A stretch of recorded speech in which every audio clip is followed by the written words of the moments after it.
amigos, graça e paz a todos. Alguns depoimentos ou até mesmo visões, de pessoas que dizem, que somente o povo de Israel é o povo escolhido de Deus. Então, é claro que isso tem um fundo de verdade, não vou dizer que não está escrito na Bíblia isso, está escrito isso na Bíblia. O povo de Israel foi um povo escolhido dentre outros povos, mas isso dentro de uma aliança. Acontece que na Bíblia, em toda ela, existe duas alianças. Só que na segunda aliança, não cabe mais dizer que somente o povo de Israel é o povo escolhido de Deus. Então nós vamos falar sobre esse tema. Eu sempre estou conversando com pessoas, então eu vejo que tem essa dúvida, que paira essa dúvida sobre muitas pessoas, sobre as duas alianças. É interessante, hoje, em pleno século XXI, mais de 20 séculos depois da escrita desse livro aqui, depois de tudo isso que os profetas falaram, depois de tudo que os discípulos falaram, depois de 20 séculos, as pessoas não conseguem assimilar as coisas. Eles não conseguem diferenciar o antigo pacto do novo pacto. É muito interessante isso. Então eu quero começar aqui lendo Deuteronômio, capítulo 7, e o verso de número 7 também. O Senhor não tomou prazer em vós, nem vos escolheu porque fosseis mais numerosos do que todos os outros povos. Então, Israel, Deus escolheu um povo pequeno. E por que Deus escolheu um povo pequeno dentro de outros povos maiores, mais numerosos? Para mostrar a sua glória, para mostrar o seu poder, que ele não precisa de um exército grande para fazer coisas grandes. O Senhor não tomou prazer em vós, nem vos escolheu porque fosseis mais numerosos do que todos os outros povos, pois éreis menos em número do que qualquer povo. Versículo 8. Mas, porque o Senhor vos amou e porque quis guardar o juramento que fizera a vossos pais, foi que vos tirou com mão forte e vos resgatou da casa da servidão, da mão de Faraó, rei do Egito. Então, meus queridos, por aqui já se dá início, aí o porquê que Deus, dentre todos os povos, resolveu levantar um povo que ele escolheu. Deus tem os seus propósitos. Poderia ser outra nação? Poderia, mas Deus escolheu Israel. Então Deus escolheu a nação de Israel para ser o povo, e através deste povo, do qual Jesus iria nascer. Ou seja, o Salvador do mundo, o Salvador do pecado e o Salvador da morte. Então Deus, ele prometeu o Messias pela primeira vez aonde? Nós podemos ver isso lá no livro de Gênesis, capítulo de número 3, Gênesis capítulo 3, verso 15. Olha só o que diz. Porém, inimizade entre ti e a mulher, e entre a tua descendência e a sua descendência, esta te ferirá a cabeça e tu lhe ferirás o calcanhar. Olha só, meu querido, porém inimizade entre ti e a mulher, ou seja, entre a semente má, representada aqui por Adão, e a boa semente, a mulher, Eva. Então aí de uma semente de outra iria sair um que iria esmagar a cabeça. Então Deus, ele mais tarde, ele confirmou que o Messias viria da linhagem de Abraão, Isaque e Jacó. Vamos ver isso aí lá em Gênesis capítulo 12 e o verso de número 1. Ora, o Senhor disse a Abraão, sai-te da tua terra, da tua parentela e da casa de teu pai, para a terra que eu te mostrarei. Verso 2. Eu farei de ti uma grande nação. Abençoar-te-ei e engrandecerei o teu nome, e tu ser uma bênção. Versículo 3. Abençoarei aos que te abençoarem, e amaldiçoarei aquele que te amaldiçoar. E em ti serão benditas todas as famílias da terra.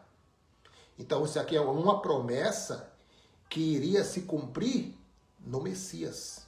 E isso se cumpriu. Então, nós vamos ver essas mudanças. E precisamos, meu querido, sempre alinhar o Novo Testamento com o Antigo no sentido de contextualização. Ok? Aliás, toda a Bíblia hoje, ela nos serve de contextualização. Nos serve de história. Ok? Nós entendemos isso. Nós não somos futuristas para pegar coisas que Jesus falou a um grupo de pessoas e querer trazer isso para um futuro incerto, que nem mesmo eles que criaram essa linha futurista, até mesmo eles não sabem o que dizem, não sabem o que estão falando. Então, meus queridos, olha aí. Jesus Cristo é a razão final pela qual Deus escolheu Israel para ser o seu povo escolhido. Deus não precisa ter um povo escolhido, mas decidiu fazer as coisas dessa forma. Jesus tinha que vir de alguma nação, né? E Deus escolheu Israel. Até o ponto, né? Então precisamos entender isso, precisamos separar isso aqui. Então Deus escolheu a nação de Israel e não foi unicamente para o propósito da vinda do Messias. O desejo de Deus para com Israel era o que eles ensinassem, né, aos outros sobre ele. Israel deveria ser uma nação de sacerdotes, e foi, né? Profetas, e foi também. E missionários. No caso, houve também missionários. Paulo foi um missionário, né, para a grande tarefa. No entanto, o propósito final de Deus para Israel, o de trazer o Messias e Salvador, foi cumprido perfeitamente na pessoa de Cristo Jesus. Então, meus queridos, muitas pessoas hoje ainda pegam esses escritos antigos da antiga aliança, porque você sabe que Israel quebrou a aliança com o próprio Deus, ele se prostituiu com outros deuses e foi-se quebrada a aliança. A primeira aliança foi quebrada. Agora surge uma nova aliança e é a última, não tem mais outras alianças. Essa foi a última aliança. E nós vamos ver aqui, meus queridos, uma parábola que fala sobre a quebra dessa aliança e a dureza de coração do povo de Israel. Então, houve uma mudança nessa troca de aliança? Houve sim, uma grande mudança. Então, hoje, quando você olha Israel, você não pode olhar Israel como o Israel de hoje, o Israel espiritual. Porque, meu querido, a aliança que nós estamos agora não é aliança carnal, não é o Israel carnal, é o Israel espiritual, que é aquele que veio da promessa. Vocês lembram do que aconteceu com Abraão? O anjo veio e não fez promessa a Abraão, dizendo que dele sairia e dessa surgiria uma nação incontável? Só que deu aquele jeitinho, né? O jeitinho brasileiro aconteceu lá em Israel também. O jeitinho brasileiro. Sara quis dar um jeitinho brasileiro, quis ajudar Deus. Vou dar uma ajudazinha aqui a Deus, né? Para facilitar as coisas para Deus, porque já que ele não está conseguindo que eu gere, então eu vou dar um jeitinho aqui. Pegou Agar, fez com que ela deitasse com Abraão e aí gerou um filho. Só que esse filho não é da promessa. Esse filho, ele surgiu por vontade da carne, por vontade humana, não foi por vontade do Espírito. Quem era o filho que viria por vontade do Espírito? Isaac. Então você vê que há uma diferença. O Israel da carne e o Israel espiritual. O povo de Israel, ele constantemente entrava em adultério. Os irmãos conhecem a história aí. Ele entrava em adultério com o próprio Deus, seguindo outros deuses. Porém, o propósito de Deus haveria de se cumprir, querendo os judeus ou não. Porque, meu querido, o propósito de Deus não depende de homens.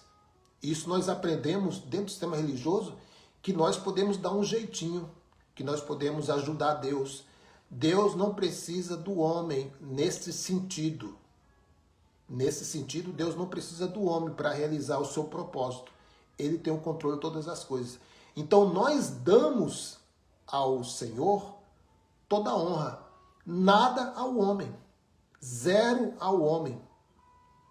Né? Zero ao homem. O homem, meu querido, nesse sentido, ele não pode ajudar Deus em nada. Obra de Deus. O Messias, o prometido, ele deixa parábolas. E nessa parábola que está lá em Mateus capítulo 22, verso 1, se você começar a observar a leitura que eu vou fazer agora, vocês podem ver que essa parábola está ligado aos acontecimentos de Mateus capítulo 24. Veja só. Então, Mateus capítulo 22, verso 1, olha aí. Então Jesus tornou a falar-lhes por parábolas, dizendo, versículo 2, o reino dos céus é semelhante a um rei que celebrou as bodas de seu filho. Versículo 3, enviou os seus servos a chamar os convidados. Isso aconteceu ou não aconteceu, meu querido? Claro que aconteceu. Os discípulos saíram para chamar os convidados para a grande boda, para o casamento da igreja, para o casamento ali, o qual o Messias iria casar com a noiva. Então, enviou os seus servos a chamar os convidados para as bodas, e este não quiseram ir. Interessante, meu querido, deixa eu ver se eu encontro aqui rapidinho, desceu aqui fresquinho no manto. Marcos 2 e o verso 18 fala sobre o jejum, né? O jejum. Já falamos aqui em alguns vídeos, mas eu vou falar aqui. Olha aqui, os discípulos de João Batista e os fariseus estavam jejuando. Quem estava jejuando? João Batista e os fariseus. Quem eles eram? Judeus. Dentro de uma aliança, dentro de rudimentos, dentro de preceitos judaicos. Então, o jejum aqui era um preceito que estava coligado à antiga aliança, ok? Mas vamos entender. Algumas pessoas chegaram perto de Jesus e disseram-lhe a ele, os discípulos de João e os discípulos dos fariseus jejuam. Por que é que os discípulos do Senhor não jejuam? Então essa foi a pergunta que fizeram a Jesus. Por que os seus discípulos não estão jejuando enquanto todos os outros estão jejuando? Jesus respondeu lá no versículo 19. Vocês acham que os convidados a um casamento, olha, os convidados a um casamento, nós estamos lendo aí a parábola, Mateus 22, verso 1, né? Vocês acham que os convidados de um casamento jejuam enquanto o noivo, aonde que estava o noivo? No primeiro século. E eles estão ainda chamando Jesus para encontrar com a noiva. Mas aqui ele já se encontrou com a noiva. Aqui Jesus já está com os convidados. O noivo já estava presente aqui, ó, na escrita. Deixa eu mudar aqui. Não, vou deixar aqui mesmo.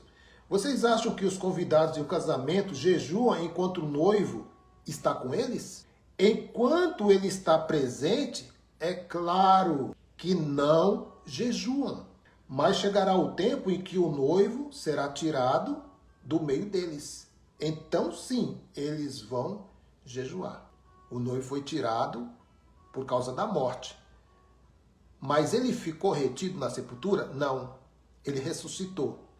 E quando ele, lá em livro de Atos, ele ascende aos céus, o outro Consolador não veio, que é o próprio Deus, Pai, Filho e Espírito Santo, que são manifestações, que é o mesmo Deus? Se o Espírito veio, habita em nós, como está escrito em 1 de Coríntios, capítulo 3, verso 16, se não me engano, não sabeis vós que sois morada e habitação do Espírito Santo e que o Espírito habita em vós?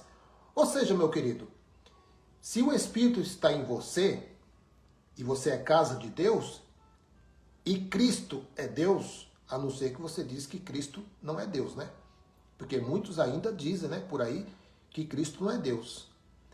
Então, se o Espírito habita em vós, você tem o esposo com você. Sim ou não? Tem. O esposo está com você? Sim ou não? Está. Então, se o esposo está com você, não pode jejuar. Bom, só que só dar essa palhinha aqui para vocês entenderem que o noivo já estava presente naquela era, né? Naquela era.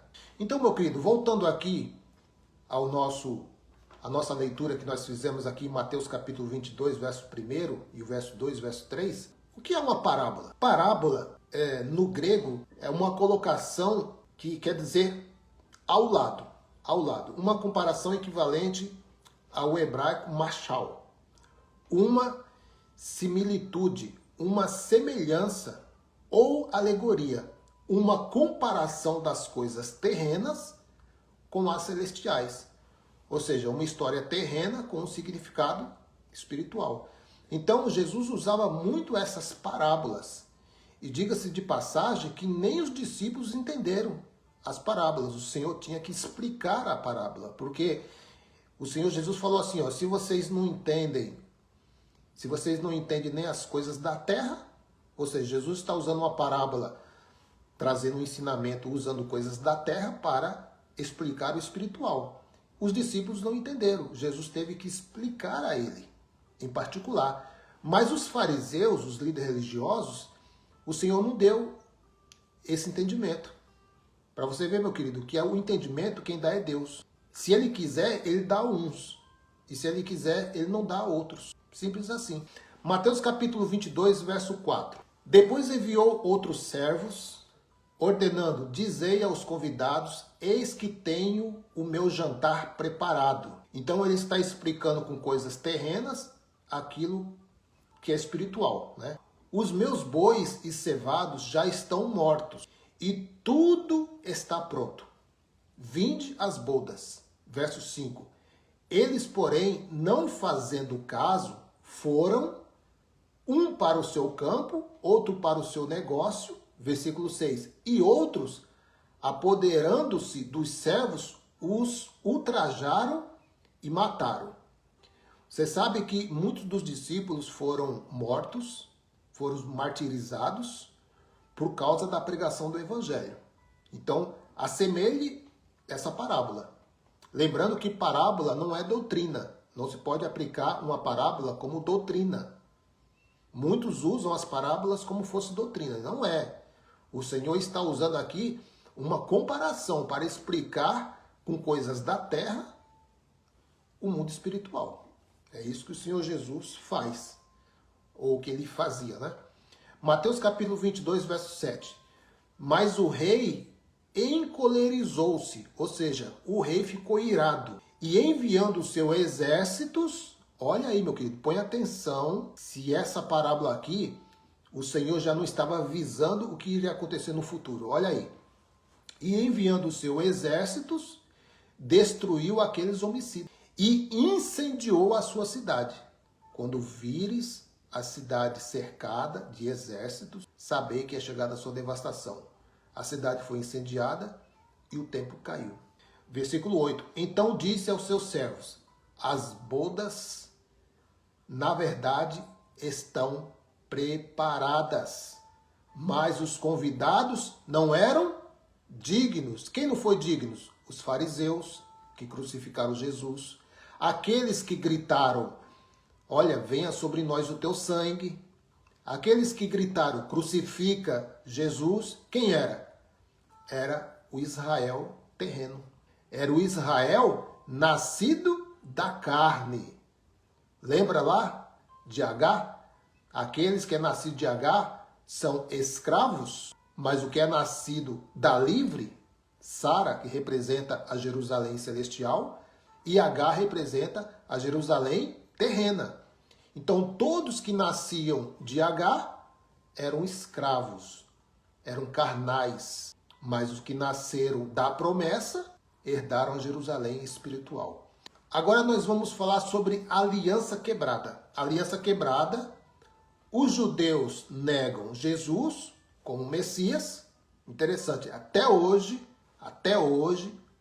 esse que eles dizem que é o povo escolhido de Deus, que até hoje eles são escolhidos de Deus, não tem referência bíblica para dizer que até hoje Israel é o povo escolhido de Deus, porque vocês sabem que até um certo tempo não havia esse Israel aí, que a ONU precisou intervir. Os irmãos podem puxar aí na história. Eles estão tentando construir o terceiro templo. E muitos evangélicos acreditam nisso. Quando você acredita que haverá o terceiro templo como uma promessa bíblica, então você está negando todos os escritos da Bíblia. Porque, meu querido, não há nenhuma referência bíblica que apoie essa tese de que haverá o terceiro templo terreno. Não haverá mais. O último templo terreno foi o que caiu no ano 70. Não tem mais. E isso foi promessa. E isso foi uma profecia do próprio Cristo. Olha só, meu querido, o que está escrito lá em João, capítulo 2, verso 19. Olha só. Jesus lhe respondeu, João 2,19. Destruam este templo e eu o levantarei em 3 dias. Versículo 20. Os judeus responderam. Quem que respondeu? O judeu terreno, o judeu carnal, o judeu que não é espiritual, o judeu que é filho da escrava, que estava reservado para a condenação da ira do Senhor, no ano 70. Os judeus responderam, este templo levou 46 anos para ser edificado, e o Senhor vai levantá-lo em 3 dias? Ah, para com isso, né, Jesus? Versículo 21. Mas o templo do qual ele falava era o seu corpo. Era o seu corpo. Versículo 22. Depois que ressuscitou dos mortos, os seus discípulos lembraram do que ele tinha dito. Então creram na Escritura e na palavra que Jesus dissera. Ou seja, quem é do Espírito, quem é espiritual, recebe a palavra. Quem é carnal não recebe a palavra. Simples assim. Quem é carnal não entende as coisas do céu, só entende as coisas da terra. Quem é espiritual consegue assimilar as coisas espirituais. Então, meus queridos, os discípulos ali, os eleitos daquela era, eles entenderam porque a eles foram dado o entender. Hoje em dia você fala com pessoas e parece que para eles a Bíblia foi escrita ontem.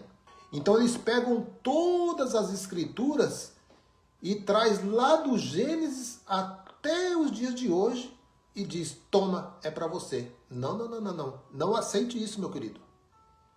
Não aceite isso.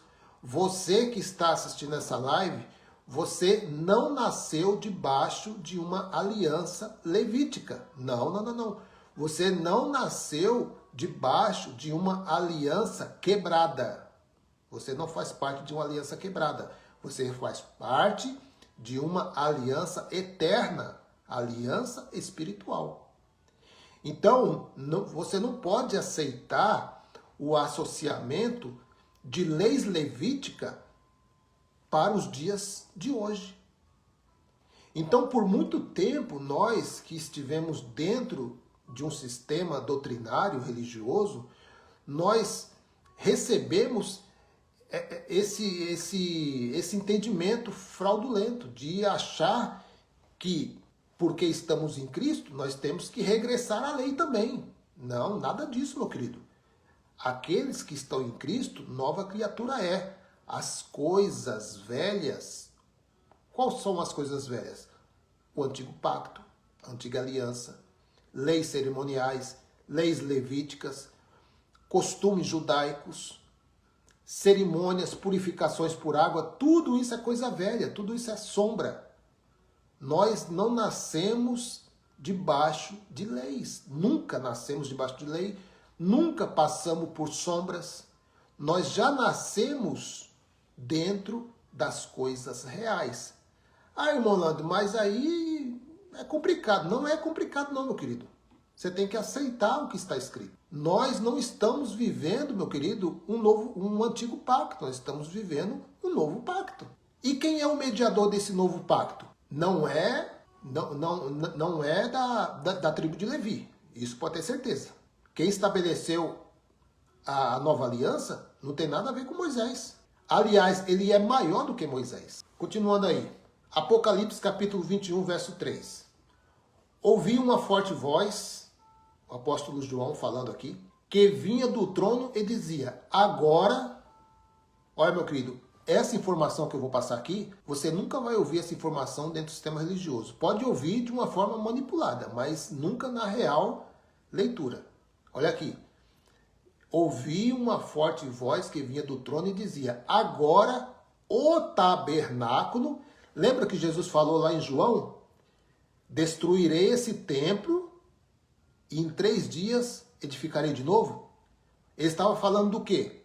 Do corpo dele, que é o verdadeiro templo. E lembra que quando Moisés foi lá no monte, o Senhor falou assim, ó, fazei conforme o original. Então, aquele tabernáculo terreno era uma sombra do verdadeiro tabernáculo, que é do próprio Deus. Agora o tabernáculo de Deus está com os homens. Ou seja, você agora é morada do Altíssimo.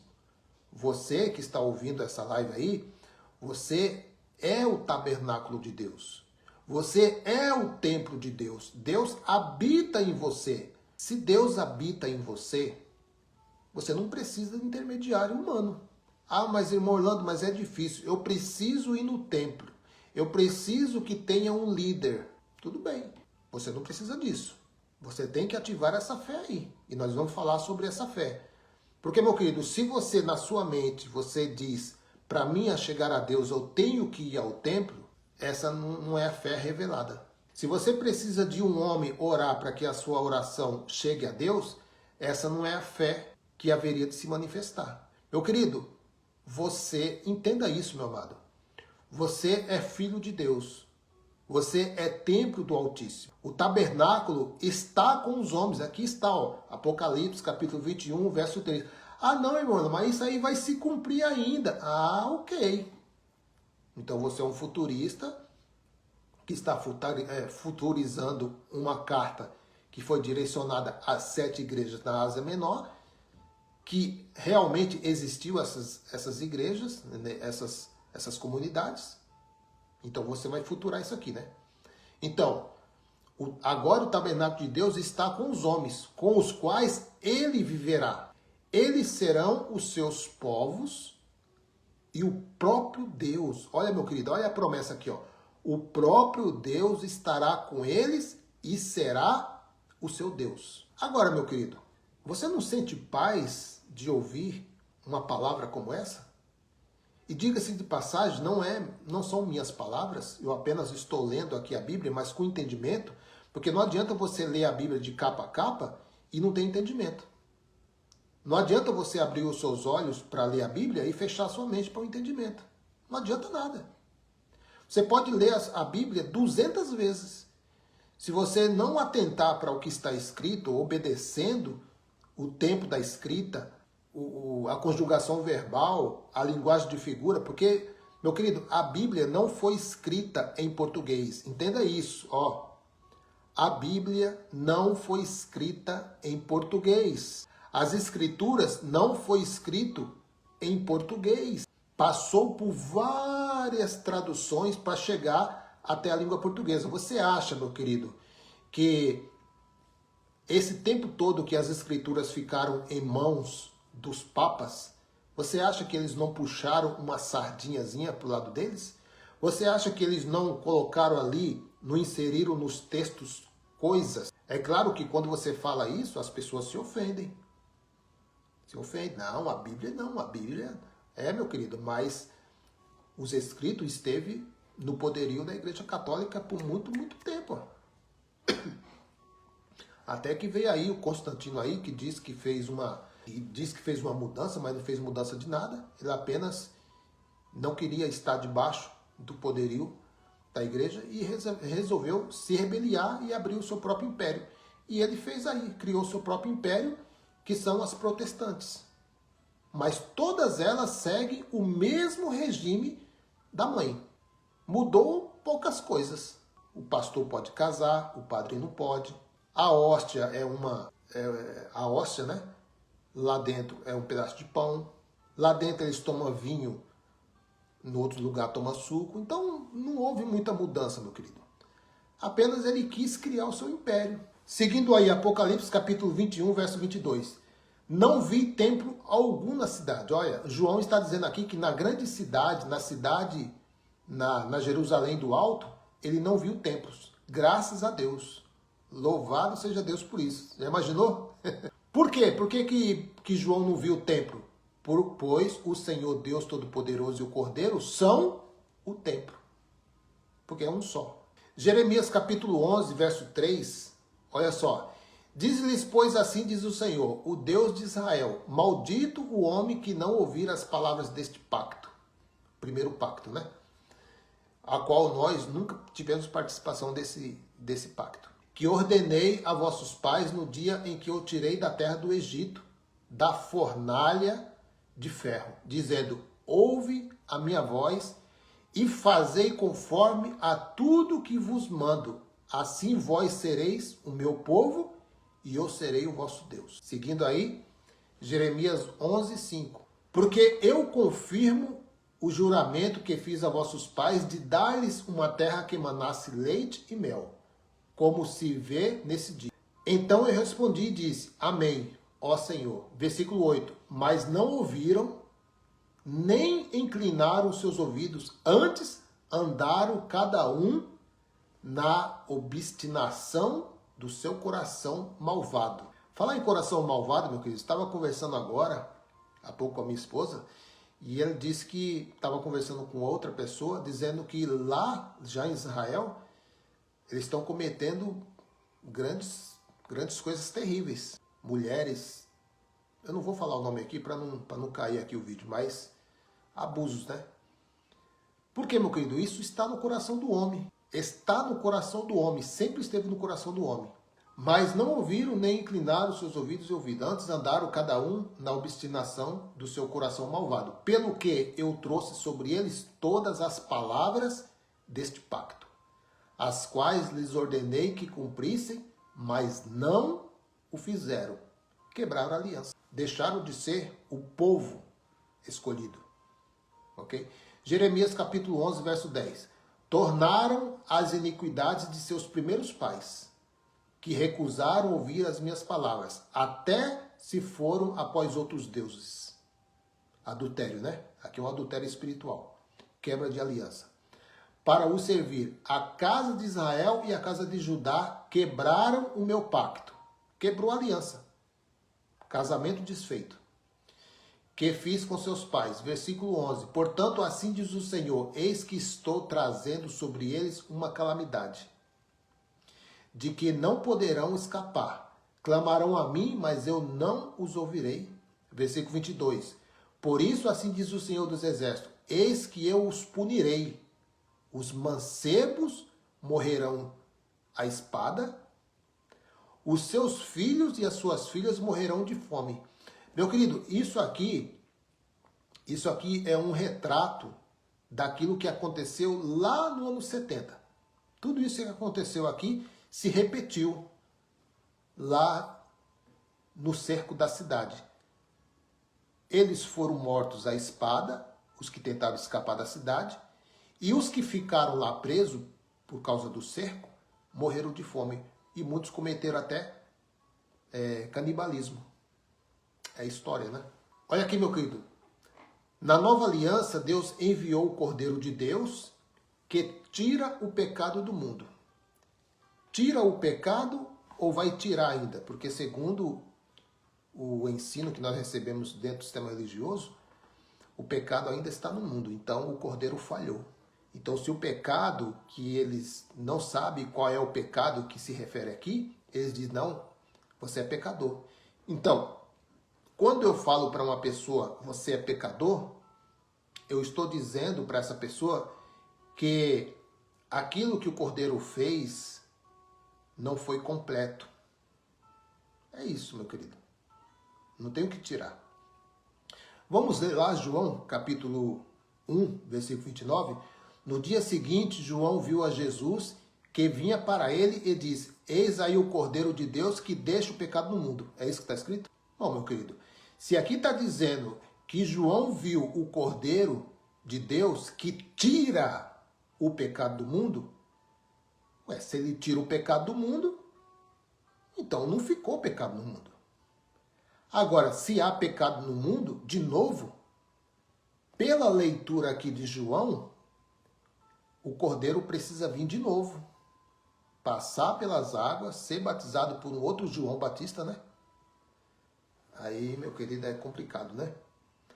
Mas seguindo aí, Hebreus capítulo 9, verso 14. Quanto mais o sangue de Cristo, que pelo Espírito Eterno se ofereceu a si mesmo imaculado a Deus, purificará das obras mortas a vossa consciência. É por isso, meu querido, que dentro do sistema religioso, eles fazem campanhas, propósitos, desafios, porque eles vivem com a consciência culpada.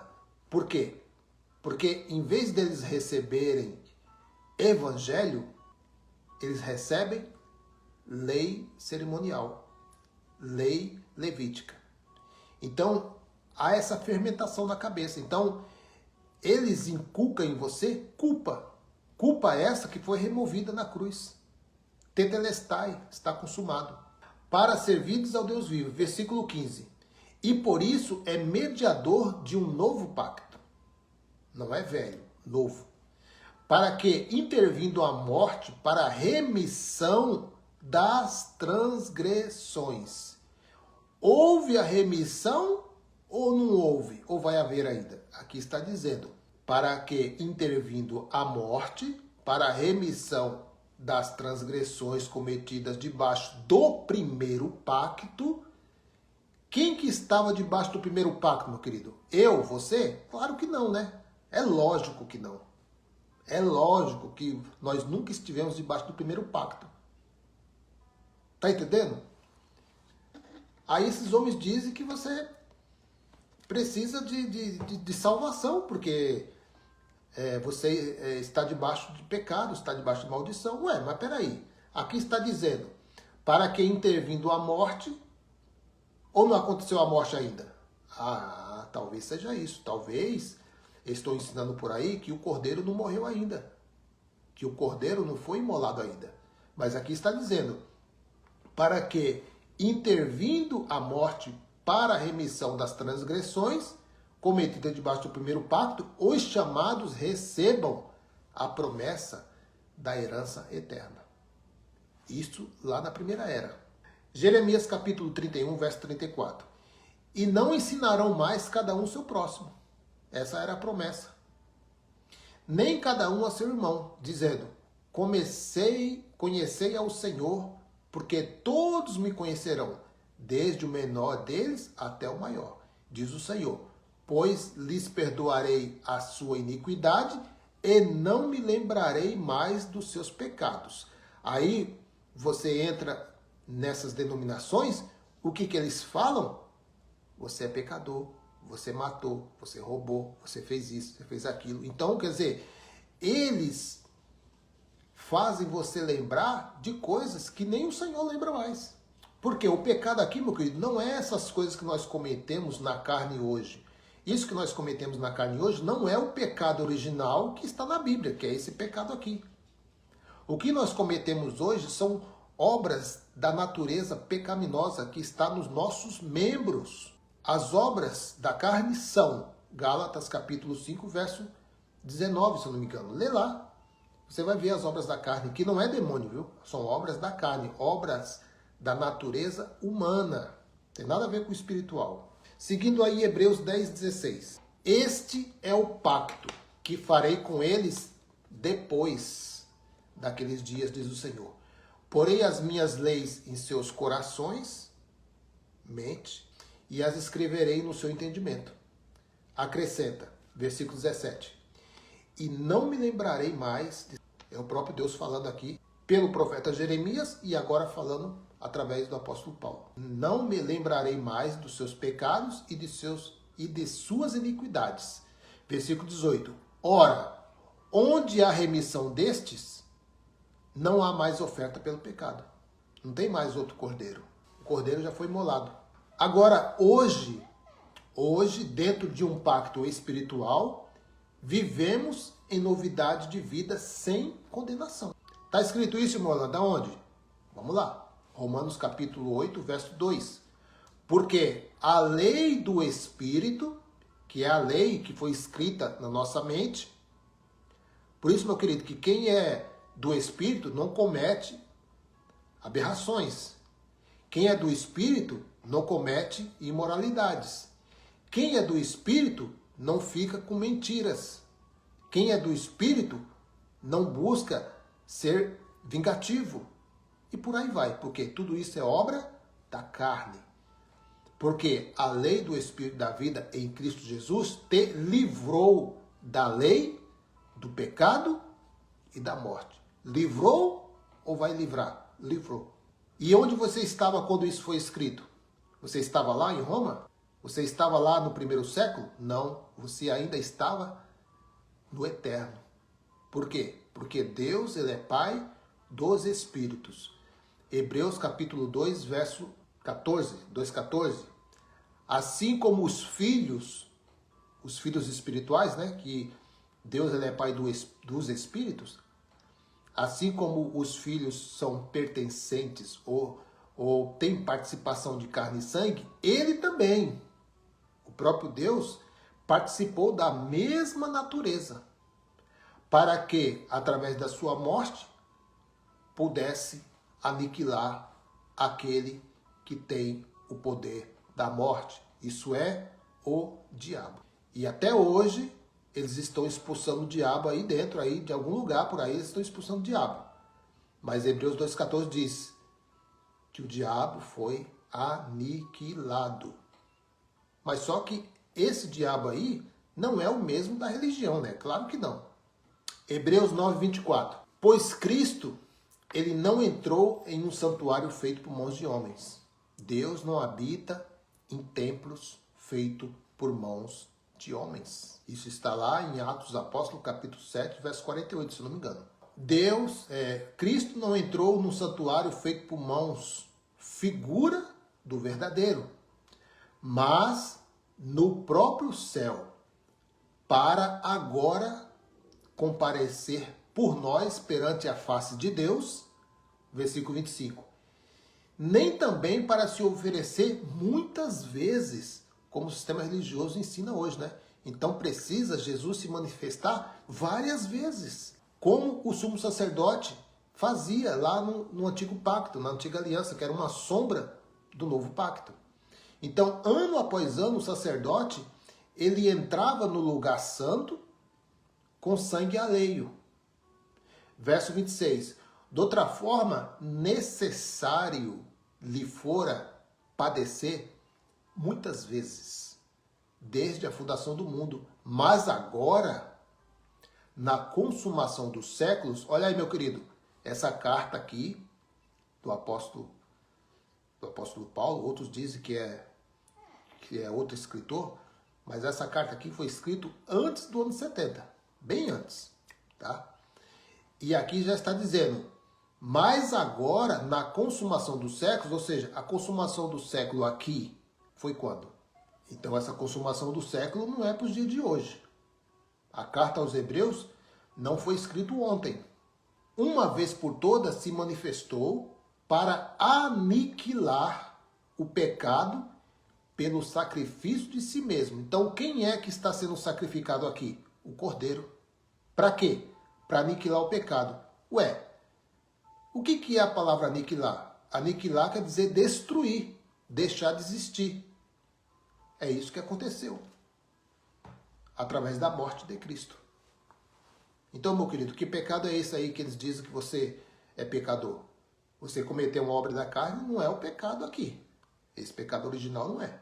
Nós nunca estivemos participantes da lei. Nunca. Nunca passamos por lá. Nós estávamos do papai ainda. Eu, pelo menos, depois de 2000 anos é que eu vim. Quando isso aqui foi escrito, né? Quando a Torá foi escrita, nunca passei por lá, meu querido. Nós passamos por um sistema doutrinário que nos fez aceitar, entender e aceitar que nós sim precisamos praticar cerimônias judaicas, liturgias judaicas, cerimônias judaicas que foram aplicadas ao povo da primeira era debaixo do pacto antigo, do pacto da antiga aliança, leis levíticas.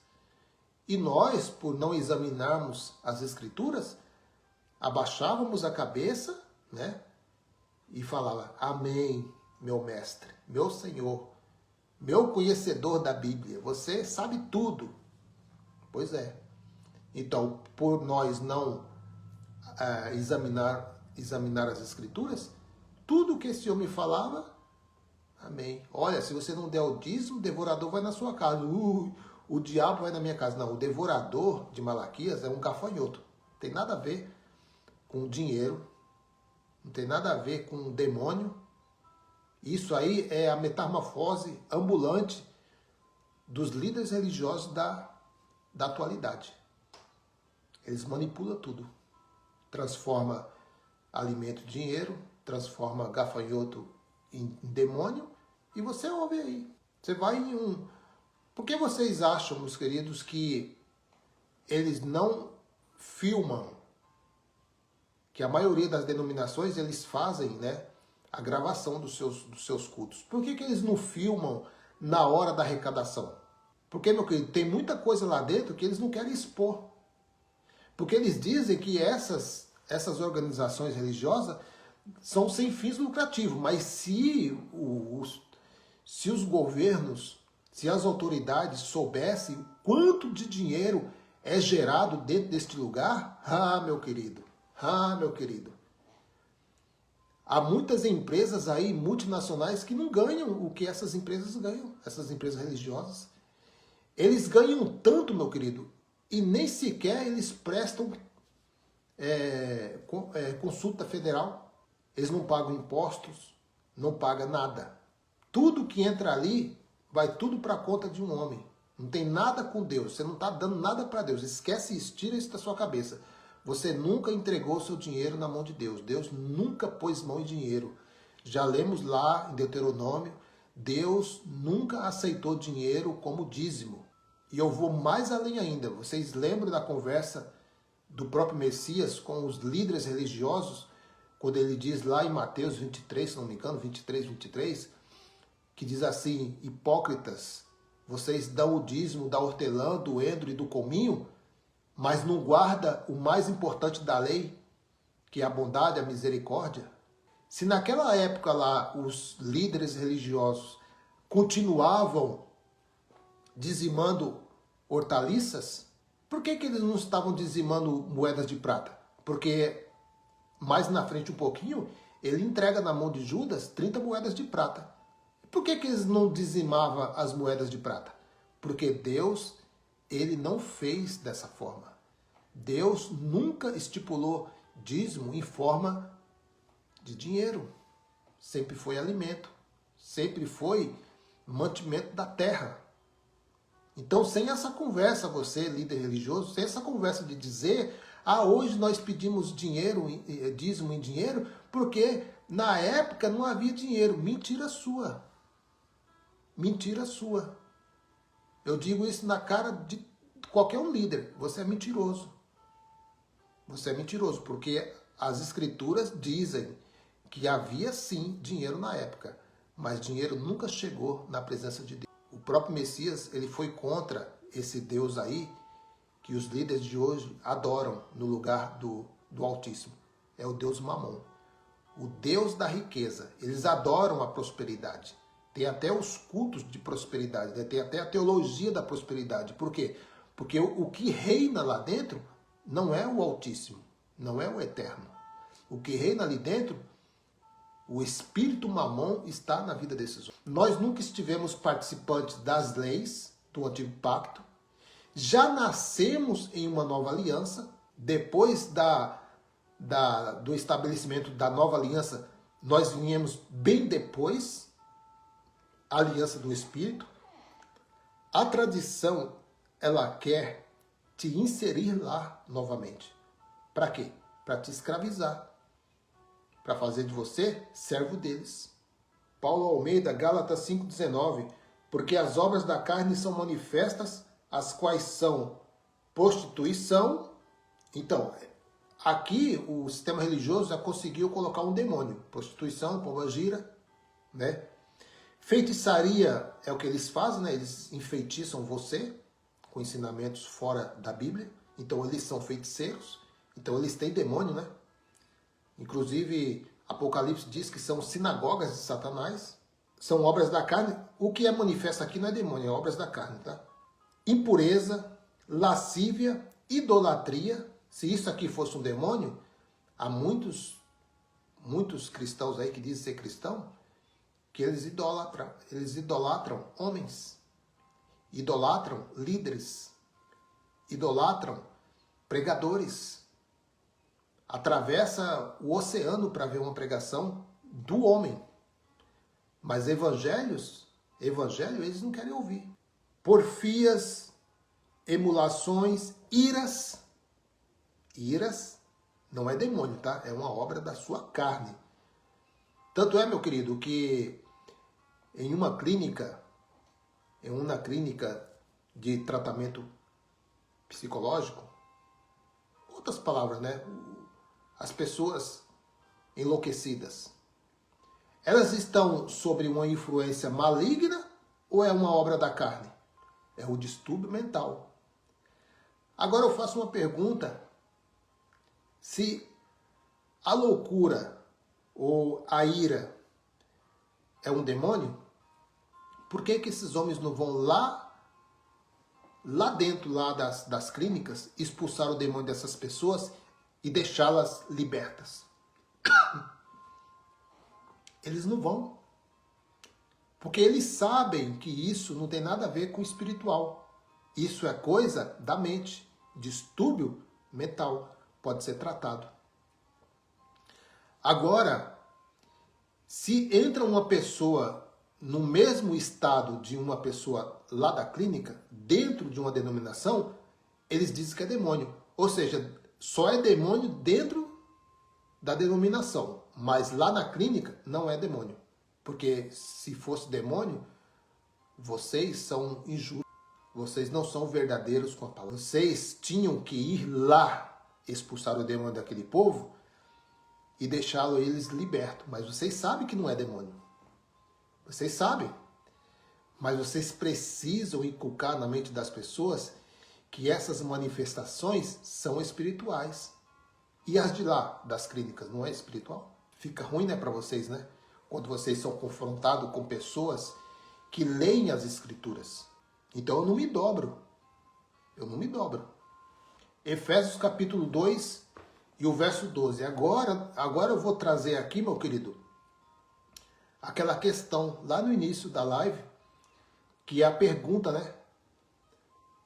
Os judeus de hoje são ainda o único povo escolhido?